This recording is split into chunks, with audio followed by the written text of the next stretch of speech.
The other day, I made a video listing some wrestlers that WWE should steal from AEW. Today, we're going to do the opposite and name some WWE wrestlers that would do much better in All Elite Wrestling.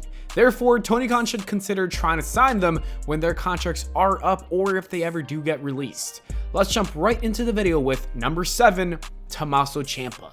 The first name on this list is none other than NXT legend Tommaso Ciampa. I feel like explaining this one will be fairly simple. Ciampa has been with the WWE since 2016, and in those years, he had incredible matches and storylines while Triple H was running NXT. At one point, he was the biggest guy in the company, as well as the biggest heel in all of WWE, and even walked during his entrance without a theme song because the negative crowd reaction was that loud. The problem with Ciampa right now is that he does not fit anywhere in WWE. NXT's rebranding doesn't really involve him in the long run. They're focused on younger athletes that have much more size and character work compared to Tommaso Ciampa's in-ring work rates. It doesn't seem like Vince McMahon really wants to call him up to the main roster either, because it would have happened by now if he did. They tried in 2019, but that failed miserably. Tommaso Ciampa just does not fit in with the WWE anymore. I believe he would be great in AEW though. The audience would love to have him. The other wrestlers would want to wrestle him, and he would thrive in that promotion. I could really see Tony Khan wanting him as well. He fits in with the AEW narrative.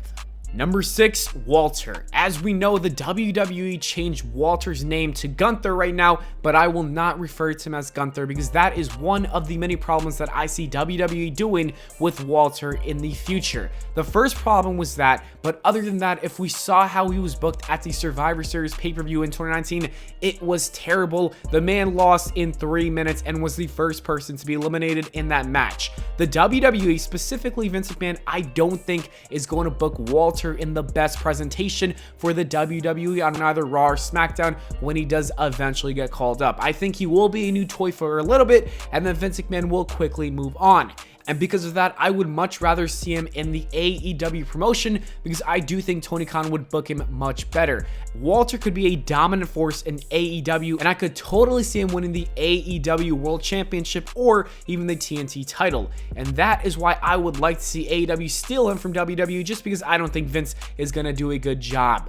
Number 5, Cesaro, and as I am making the voiceover of this video, I just discovered that Cesaro is leaving the WWE, or he officially already left and is no longer a part of the company.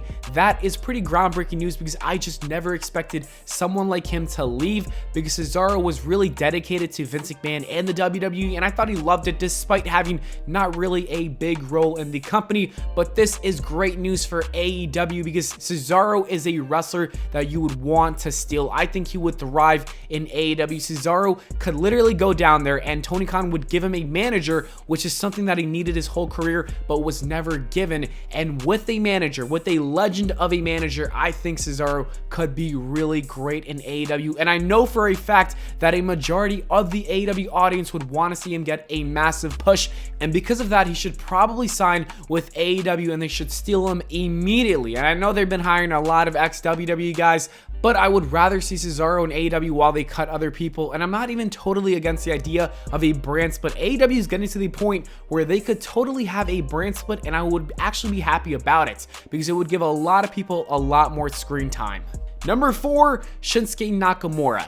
Ever since joining the WWE, besides his NXT stint, like, yes, we know Shinsuke Nakamura was great when Triple H was booking him, but outside of that, when it was on Raw or SmackDown, or was he even on Raw, I don't even know, because Shinsuke Nakamura has been extremely forgettable. Like, he did win the Royal Rumble in 2018 and was given multiple WWE title matches against AJ Styles, and while they were good, Vince McMahon just never pulled the trigger on his character. Even when he turned heel and I thought he was doing the best work of his WWE career, Shinsuke Nakamura wasn't given that top spot, and that's unfortunate because we all know Nakamura could be so great when he's given that big role, and that's why AEW should steal him from WWE, because I still think he is a big name. He's a big household name that would do extremely well in AEW if he was given the good booking, especially if he was given a good manager. Shinsuke Nakamura is a good steal for AEW if they want him down the line. I just don't know if he would want to leave WWE because he seems pretty much happy with what he's doing.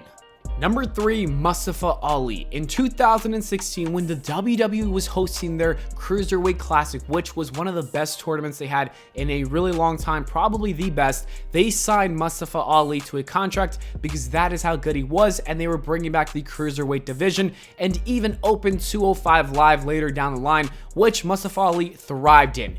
Despite having such great matches with so many people and getting a positive reaction from the crowd multiple times and even showing that he can improve when it comes to his character work, WWE just never pushed him. And I do know that he was scheduled to win the WWE Championship against Daniel Bryan for WrestleMania 35, but that never happened due to him getting that eye injury and then Kofi Kingston getting that spot and the crowd really pushing for Kofi to win that title. And it's super unfortunate because I just think how his career would have been if he was given that main event championship match and actually world title push. It's really interesting to think of how different his career would have been and where he would be today. But where he is today is basically he wants to leave the WWE, but they are not allowing him to leave. They aren't releasing him, which is very confusing because usually the WWE just releases anybody, so it might be a storyline. I don't think it is. I just think that WWE doesn't want to give him up to AEW, so hopefully down the line WWE does release him and maybe Mustafa Ali does get back into wrestling and it ends up being with AEW because I really think he could do well with that company. Mustafa Ali literally is the perfect wrestler for AEW. He would put on banger matches with anybody, and it would be great to see him as a TNT champion as well, which I think would be great for him. Number 2, Ricochet. I don't think there's anything I really need to say about this one because we all know how good Ricochet could be if he is actually pushed and if he is actually given good proper time to have matches. Ricochet is one of the best wrestlers in the WWE right now, but never gets to shine. Like, he literally can do flip after flip. Like, he can do 7 flips in the air of their one jump, and yet he does nothing. The last notable thing that he did was have a WWE Championship match with Brock Lesnar where the man lost in 3 minutes and didn't get one offensive move in the match. I think it's safe to say that Ricochet needs to leave WWE and AEW needs to sign him because I think he would be perfect for that brand. Ricochet and AEW, that sounds like a masterpiece right there. And number 1, we have Finn Balor. The number 1 guy that I really want AEW to steal right now from WWE is Finn Balor, and I'll tell you why. Finn Balor is too good to be doing nothing in the WWE right now, especially doing nothing for the last 5 years, except for those 2 NXT runs. Those were the only 2 highlights of his career while working with WWE. I think it's time for Prince Devitt to come back, join All Elite Wrestling, and just put on banger matches and dominate that brand. Finn Balor could be so good for AEW. I would love to see it. I would literally watch on a weekly basis if this man was given a push. And you know what? I want it to happen. I think it could happen. But then again, I do think that Finn Balor might win the US Championship next week in his match against Damian Priest. I just have a strong feeling. So you never know. Maybe he'll be happy with that role, or maybe he's just happy with the money and staying in a secure place like the WWE, which isn't too secure. But for Finn Balor, for some reason, they don't want to release him. Anyways, that is it for the video, guys. Thanks so much for watching. I hope y'all enjoyed. If you did, please make sure to leave a like and subscribe for more, and I'll see you all in the next video.